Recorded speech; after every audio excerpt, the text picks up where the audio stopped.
We just basically witnessed a stabbing and almost died on the subway ourselves. I get on the subway all the time. Kara doesn't. No, I don't live here. So people yell at each other on the subway often. So when they started yelling, Kara got a little nervous, but I was like, it's gonna be okay. This just kind of happens. Kara then tells me apparently one of them pulls out a really big knife and they keep yelling at each other, but I didn't see the part about the knife. So we were just sat there. Most people have their headphones in, so they aren't really listening to what's going on, but Kara and I are listening to the whole thing. Meanwhile, I'm like making jokes because I don't think it's that serious somehow. And then the guy behind us starts rushing towards the guy in front of us, and every single person on the train gets up and starts running right at Kara and I because we're near the end of the car. Now I'm at the front where the door to change cars while the subway is moving is, and it keeps getting jammed, but I somehow use adrenaline and my untapped superhero strength to rip it open.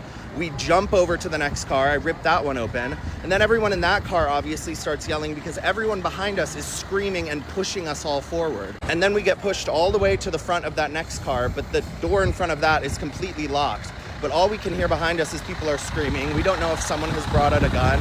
We don't know who else has been stabbed. So we just hear screaming in the background, and we keep getting pushed harder and harder against a wall with no door to open. And then someone pulls the emergency brake and the subway just completely stops. One of the guys in front of us is yelling back at everyone to try to calm down and stop screaming because it's just making it worse for everyone.